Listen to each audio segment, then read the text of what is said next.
समझ नहीं आ रहा कि आजकल पत्नियों को हो क्या गया है। हर रोज ऐसा कोई ना कोई मामला जरूर सामने आता है जो हमें हैरान कर देता है। जैसे हाल ही में आपने आगरा वाला मामला देखा, जिसमें महिला ने अपने पति को मार के बाथरूम में टाइल्स के नीचे दफना दिया। इससे पहले अभी आपने हाल ही में कल ही रेवाड़ी का एक मामला देखा, जिसमें बॉयफ्रेंड के साथ मिलकर पति को बेहोश करके नहर में धक्का दे दिया और फिर उसकी मौत हो गई। और अब ये मामला बेहद चौंकाने वाला है तेलंगाना के निजामाबाद जिले से।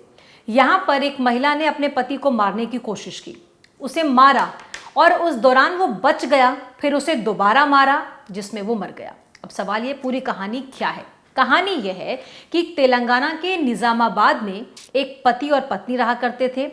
पति अपनी पत्नी को एक अच्छी लाइफस्टाइल देने के लिए, अच्छे से खर्चा चलाने के लिए और एक अच्छी जिंदगी देने के लिए, कमाने के लिए बाहर गया गल्फ में। वहां से वो कमाता था, पत्नी को पैसे भेजता था, पत्नी यहाँ पर एक अच्छी लाइफस्टाइल जी रही थी। लेकिन उसी पैसे पर वो अपने बॉयफ्रेंड के साथ एंजॉय कर रही थी। उसका किसी और के साथ अफेयर था और ये बात धीरे धीरे उसके पति को पता चलने लगी। उसके पति ने कहा कि वो वापस इंडिया आ रहा है और अपनी पत्नी के साथ कुछ वक्त बिताएगा। पति जो है वो इंडिया आने की तैयारी करने लगा। पति इंडिया आया। 27 जून को संध्या नाम के इस महिला के पति प्रशांत फॉरेन से इंडिया लौटते हैं, विदेश से भारत लौटते हैं अपनी पत्नी के पास 27 जून को। और जब वो भारत लौटते हैं तो पत्नी ने अपने बॉयफ्रेंड और उसके एक साथी के साथ मिलकर एक प्लान बनाया। प्लान ये कि अगर उसका पति भारत में रहने लगेगा तो उनका जो अफेयर चल रहा है उसमें वो एक तरीके से बाधा बनेगा, परेशानी बनेगा, गले की हड्डी बन जाएगा। इसीलिए उन्होंने ये तय किया, ये फैसला किया कि पति को रास्ते से हटा देना है। अब हटाने का प्लान क्या होगा, उस पर काम करना शुरू किया। इन्होंने पार्टी रखी घर पे और जब इसका पति घर पहुंचा तो अपने दोस्तों को बुलाया, अपने बॉयफ्रेंड को बुलाया, उसके फ्रेंड को मिलाया और जमकर शराब पार्टी की और अपने पति प्रशांत को इतनी शराब पिलाई कि वो नशे में धुत हो गया। उसके बाद उसे छत से धक्का दे दिया, ये सोचते हुए कि धक्का लगने से, नीचे गिरने से वो मर जाएगा, लेकिन वो बच गया। उसके बाद उसे अस्पताल ले जाया गया और बताया गया कि ज़्यादा शराब पीने के चलते वो होश में नहीं था और इसी वजह से वो छत से नीचे गिर गया। अब एक प्लान तो फेल हो गया और उसको ये ब्रीफ किया गया कि गलती से उसका ही पैर जो है वो फिसल गया और वो गिर गया। वो नशे में था, उसे कुछ याद भी नहीं था। अब उसे अस्पताल में भर्ती कराया गया, पहले एक सरकारी अस्पताल में, फिर एक प्राइवेट अस्पताल में और फिर उसे वापस घर ले आया गया। ये जो पत्नी है संध्या, वो एक नर्स है। उसे मेडिकल के बारे में, इंजेक्शंस के बारे में ज़्यादा जानकारी है और इसीलिए उसने अब एक प्लान बी बनाया, यानी दूसरा प्लान बनाया। एक प्लान पति को छत से धक्का दे के मारने का फेल हो गया, जिसे एक हादसा बताया गया। उसके बाद दूसरा प्लान बनाया कि पति को इंजेक्शन दे के उसे मारा जाए। और पति को इंजेक्शन कैसे दिया जाएगा, उसमें क्या क्या मिलाया जाएगा, ये सारी जानकारी उस महिला को थी।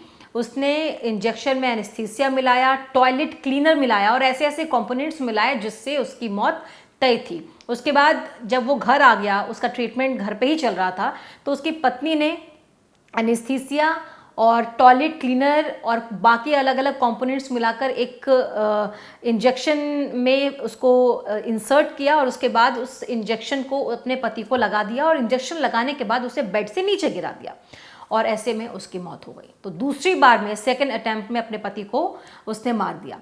अब बॉयफ्रेंड और बॉयफ्रेंड के दोस्त के साथ मिलकर अपने पति को तो इस महिला संध्या ने मार दिया, जो उसके गले की फांस बन रहा था उसके बॉयफ्रेंड के साथ अफेयर में। लेकिन ये बात सामने कैसे आई, बात खुली कैसे? तो ये जो शख्स है प्रशांत, इसकी माँ, उसे अपने बहू पर डाउट हुआ। वो इसीलिए क्योंकि 27 जून को वो अपने घर वापस आया था गल्फ से, उसके बाद 30 जून को उसकी डेथ हो गई। इन 3 दिनों में सारा खेल हो गया।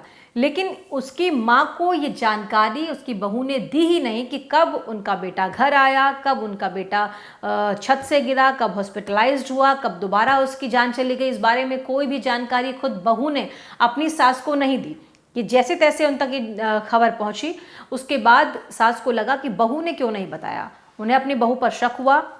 वो जाती हैं पुलिस स्टेशन, कंप्लेन दर्ज कराती हैं और पुलिस को बताती हैं कि उसकी बहू पर उसे शक है क्योंकि उसने इसके बारे में कोई जानकारी उन्हें नहीं दी है। अपनी बहू को 1 जुलाई को वो जाती हैं पुलिस में शिकायत दर्ज कराने के लिए। पुलिस शिकायत दर्ज करती है और जिस जिस पर डाउट था पुलिस इन्वेस्टिगेट करती है, तीनों से पूछताछ करती है और पूछताछ में वेंकट साई ने पहली हत्या की कोशिश में अपने भूमिका को स्वीकार कर लिया। वेंकट साई जो है वो बॉयफ्रेंड का दोस्त, बॉयफ्रेंड का नाम अनिल और बॉयफ्रेंड का दोस्त वेंकट साई, जिसने दारू पार्टी की और उसके बाद महिला के पति को छत से नीचे धक्का मार दिया। तो पहले हादसे में या पहले वाले अटेम्प्ट में अपनी इन्वॉल्वमेंट की पुष्टि इस शख्स ने की है। इसका स्टेटमेंट भी आया है। इसने खुद पुलिस को बताया कि उस दिन क्या हुआ था, क्या प्लानिंग थी। उसके बाद पुलिस ने तीनों को कोर्ट में पेश किया और तीनों को जुडिशियल कस्टडी में भेज दिया गया। तीनों पर सेक्शन 194 BNSS सस्पिशियस डेथ, संदिग्ध मौत की धारा में मामला दर्ज किया गया है और इस पूरे मामले में तीनों पर अभी केस चल रहा है। तो एक महिला जिसका पति विदेश से कमाकर उसके लिए लौटा था, उसने अपने पति की हत्या कर दी। इससे पहले रेवाड़ी में आपने देखा अपने बॉयफ्रेंड के साथ मिलकर अपने पति को नहर में बेहोश करके धक्का मार दिया। आगरा में देखा पत्नी ने अपने पति को मार के बाथरूम में टाइल्स के नीचे दफना दिया, उसी में वो नहाती रही 35 दिनों तक। उसके बाद सिया को आपने देखा केतन को धक्का मार दिया अपने बॉयफ्रेंड के साथ मिलकर। हर रोज़ इस तरह के मामले सामने आ रहे हैं और हर रोज़ कहानी अलग होती है, हर रोज़ प्लानिंग अलग होती है, मर्डर का तरीका अलग होता है।